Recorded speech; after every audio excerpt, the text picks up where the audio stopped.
Hello बच्चों, तो RRB ALP की करते हैं बात, क्योंकि उसका सीबीटी 1 तो हो चुका है और सीबीटी 2 के लिए भी आप लोग प्रिपेयर कर ही रहे होंगे। तो चलिए आज के सेशन में हम लोग सीबीटी 2 की ही बात करेंगे कि किस तरीके से जो आपके पास पार्ट ए है, जहां पर मैथ्स रहने वाला है, रीजनिंग और आपके पास बेसिक साइंस एंड इंजीनियरिंग, उसको आप लोग स्ट्रॉन्ग कर सकते हो। तो सबसे पहले कुछ बेसिक सी बात करते हैं, जानते हैं सीबीटी 2 आपके पास किस तरीके से कंडक्ट कराया जाएगा।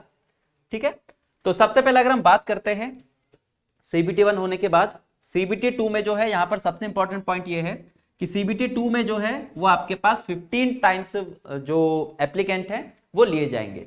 ठीक है, मतलब एक पोस्ट पर आपके 15 स्टूडेंट्स को बुलाया जाएगा, तो काफी ज्यादा चांसेस बढ़ जाते हैं यहाँ पर आप लोगों के सिलेक्शन के लिए, सीबीटी 2 में पहुंचने के लिए, सीबीटी 2 को प्रिपेयर करने के लिए। जितने भी आप लोगों के मार्क्स को आ रहे होंगे, प्रिपेयर आप लोग जरूर कीजिए सीबीटी 2 के लिए, क्योंकि कुछ भी हो सकता है। आपके मार्क्स अगर कम है तो हो सकता है कि आपके जोन की मेरिट कम चले जाए और आपको मौका मिल जाए, है ना। काफी सारे आपके पास फैक्टर्स हो जाते हैं इसके। तो इससे पिछली वीडियो में मैंने बताया था कि कहां से कहां तक के अगर आप लोगों के मार्क्स आ रहे हैं तो आप लोग सीबीटी 2 के लिए प्रिपेयर कर सकते हो। बाकी आप लोग जोन वाइज भी चीजें देख सकते हो कि मेरिट जो है वो अप डाउन जा सकती है। ठीक है, तो सीबीटी 1 में आपके पास एग्जाम होने के बाद सीबीटी 2 के लिए 15 टाइम्स आपके पास विद्यार्थियों को लिया जाएगा।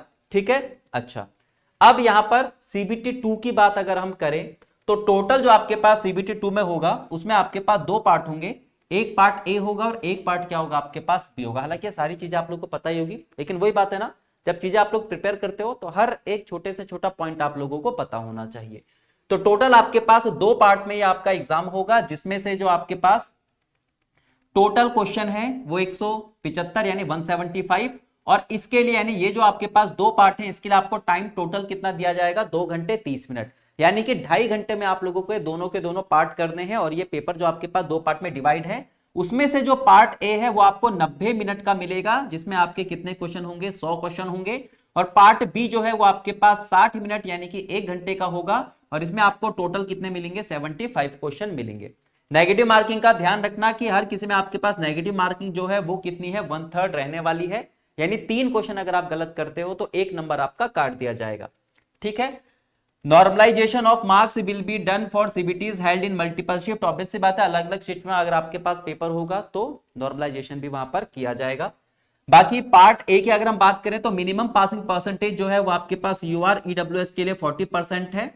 ठीक है, और बाकी आपके पास अदर कैटेगरी की बात करते हैं, ओबीसी की बात करते हैं 30%, एससी का 30% और एसटी का कितना रहने वाला है आपके पास, 25% रहने वाला है। तो बेसिक सा यही है आपके पास। सीबीटी 2 जो है वो आपका 2.5 घंटे का होगा, जिसमें दो पार्ट आप लोगों को मिलेंगे। पहले पार्ट में आपके पास टाइम जो दिया जाएगा वो 90 मिनट दिया जाएगा, जिसमें आपके 100 क्वेश्चन होंगे। और दूसरे पार्ट के लिए आपको 60 मिनट दिया जाएगा, जिसमें आपके 75 क्वेश्चन होंगे। ठीक है, अब अगर थोड़ा सा डिकोड हम लोग करें कि ये जो आपके पास पार्ट ए पार्ट बी में उसमें कौन कौन से सब्जेक्ट आएंगे, तो पार्ट ए जो है आपके पास वो रहने वाला है आपके पास नॉन टेक्निकल, यानी कि आपके पास मैथमेटिक्स उसमें आएगा, रीजनिंग के क्वेश्चन आएंगे और बेसिक साइंस एंड इंजीनियरिंग के उसमें क्वेश्चन आएंगे। तो ये जो आपके पास डेटा है 25 25 और 50, ये हालांकि आपके पास मेंशन तो है नहीं कि भाई मैथ्स के आपके 25 क्वेश्चन आएंगे, रीजनिंग के 25 आएंगे और आपके पास बेसिक साइंस इंजीनियरिंग के आपके 50 आएंगे। लेकिन जिस तरीके से पेपर कंडक्ट कराते हैं, जिस तरीके से आपके पास वो क्वेश्चन देते हैं, तो नंबर ऑफ क्वेश्चन लगभग इतना ही है। हालांकि सीबीटी 1 में आपके पास काफी ज्यादा चेंजेस देखने को मिला है, तो बाई चांस ऐसा हो भी सकता है, 1% चांस ये भी है कि यहां पर भी आपको चीजें कुछ ऊपर नीचे दिखे, लेकिन वैसे लगता नहीं है। सीबीटी 2 जो है लगभग लगभग आपके पास नंबर ऑफ क्वेश्चन जो है वो इसी के आसपास रहेंगे, बहुत ज्यादा चेंजेस देखने को नहीं मिलेंगे। ठीक है, तो टोटल जो आपके पास ये 100 क्वेश्चन है, इसके लिए आप लोगों को 90 मिनट मिलेंगे। और जो हमारा पार्ट बी है उसके 75 क्वेश्चन में आपको कितना समय दिया जाएगा, 60 मिनट दिया जाएगा। आई होप कि ये इंटरफेस आप लोग को लगभग समझ में आ ही गया होगा कि दो पार्ट में आपका एग्जाम कंडक्ट कराया जाएगा। पहले के लिए आपको 90 मिनट, दूसरे के लिए आपको 60 मिनट। टोटल आपके पास 100 और 75 यानी कि 175 आप लोगों को क्वेश्चन मिलेंगे। ठीक है, अच्छा, तो हम लोगों ने देख लिया कि किस तरीके से आपके पास पेपर कराया जा रहा है, कितने पार्ट में कराया जाएगा। ठीक है, टोटल कितना टाइम दिया जाएगा। अब आता है सबसे इंपॉर्टेंट, सिलेबस। ठीक है, जो पार्ट ए है उसके सिलेबस की मैं बात करता हूं। सबसे पहले मैथ्स, रीजनिंग और फिर आपके पास बेसिक साइंस।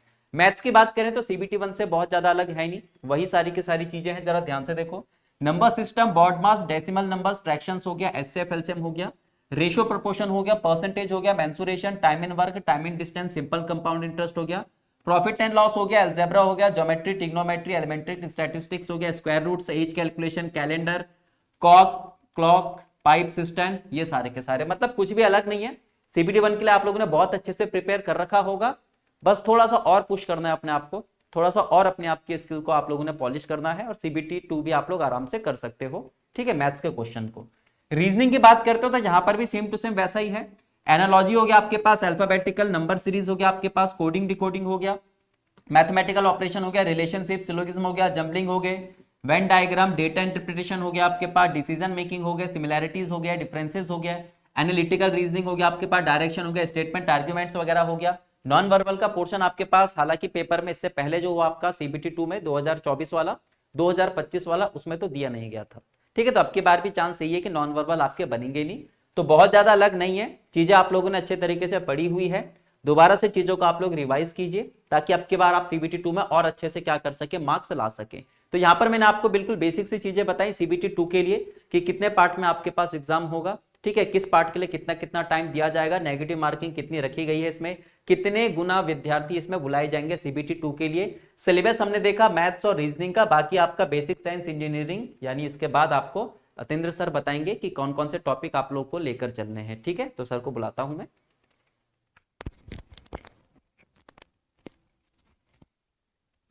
तो चलिए बेसिक साइंस और इंजीनियरिंग का पार्ट है अपना, उसका डिस्कशन करते हैं कि कौन कौन से आपके टॉपिक्स इंक्लूड हैं और आपको एज ए रेफरेंस कौन सी बुक लेनी है इसके अंदर, ठीक है। तो चलिए अपना जो एक तो सबसे इंपॉर्टेंट बात आपके सामने कि आपका जो पार्ट ए है उसके बेसिस पर आपको शॉर्ट लिस्ट किया जाएगा।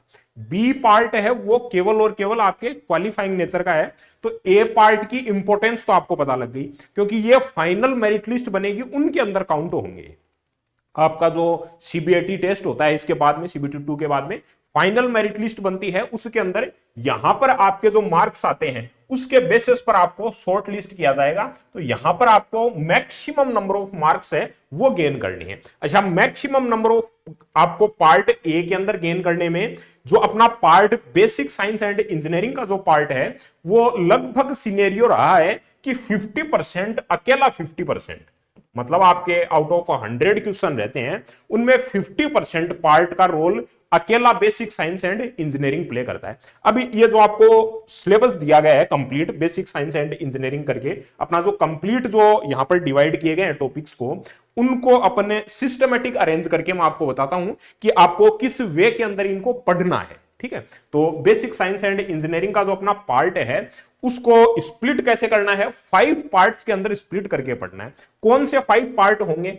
पहला है इंजीनियरिंग ड्राइंग। अच्छा, इनका वेटेज भी जो कंपैरेटिवली हम देखेंगे प्रीवियसली जो अपने पेपर हुए हैं, क्योंकि अभी तो पहले 5 ईयर का टाइमिंग हुआ करता था रेलवे का, अभी तो आपका लगातार जो है 1 बाय 1 जो है पर ईयर आपकी एग्जाम कराई जा रही है। तो पैटर्न भी हम इस पर डिस्कस कर सकते हैं, ठीक है ना, कि किस कितने नंबर ऑफ क्वेश्चन पूछे जाते हैं। सेकंड पार्ट है वर्कशॉप कैलकुलेशन। अच्छा, वर्कशॉप कैलकुलेशन को अकेला मैं फिजिक्स भी मेंशन कर सकता था, यहां पर मैंने लिखा है आगे फिजिक्स के टॉपिक्स हैं ये। मैंने वर्कशॉप कैलकुलेशन वर्ड क्यों यूज किया है इसके बारे में डिस्कशन करेंगे।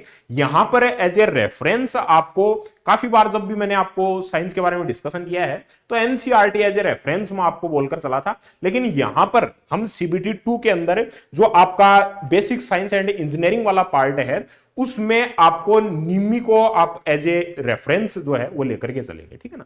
तो यहां पर जो अपने जो नेम दिया है वो भी वर्कशॉप कैलकुलेशन।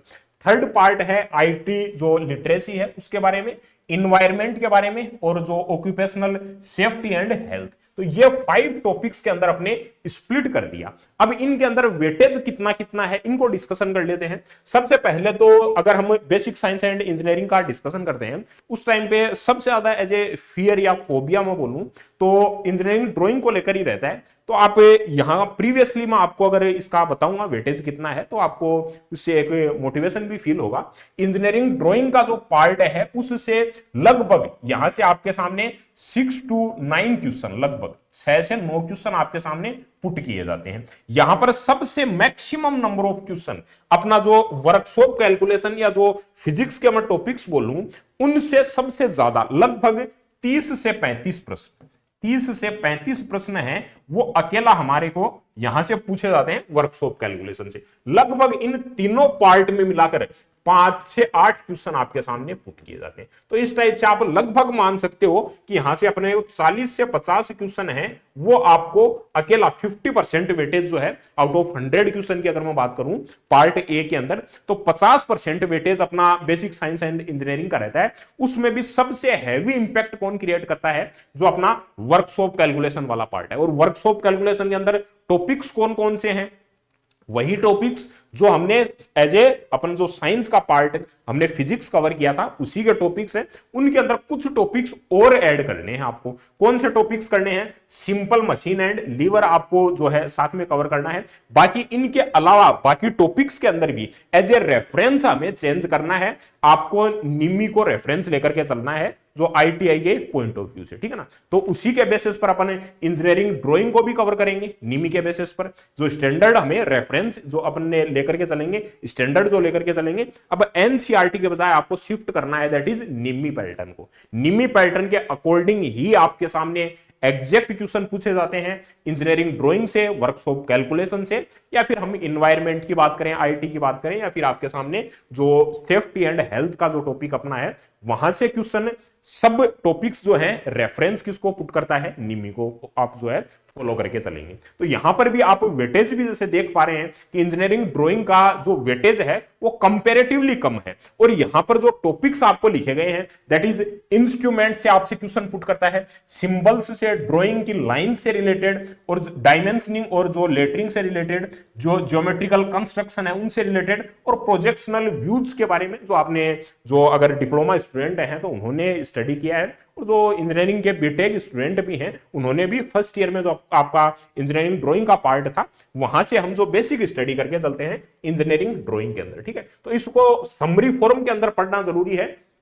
जो कंप्लीट डिस्कशन जो अपन नेक्स्ट जो इसके बारे में डिस्कशन करेंगे कंप्लीट कि आपको स्टडी किस वे में करना है, फिलहाल के लिए आप सिलेबस को कंप्लीट समझो कि आपको सिलेबस को स्प्लिट कैसे करना है। इंजीनियरिंग ड्राइंग का पार्ट, उसके बाद में वर्कशॉप कैलकुलेशन एंड 1 बाय 1 तीनों जो स्मॉल पार्ट्स हैं 3, 4 एंड 5, इस वे के अंदर जो आपको बेसिक साइंस एंड इंजीनियरिंग वाला पार्ट है वो कवर करना होता है, ठीक है ना। और यहां पर भी आपको जो समरी फॉर्म के अंदर, मतलब एकदम से कंप्रेस फॉर्म के अंदर, बहुत इलोंगेटेड वे के अंदर नहीं पढ़ना। यहां पर आपको कोई ड्राइंग शीट नहीं बनवाई जाएगी आपसे, केवल और केवल जो कॉन्सेप्चुअल क्वेश्चन है, जो बेसिक अंडरस्टैंडिंग है उसको डेवलप करना है आपको।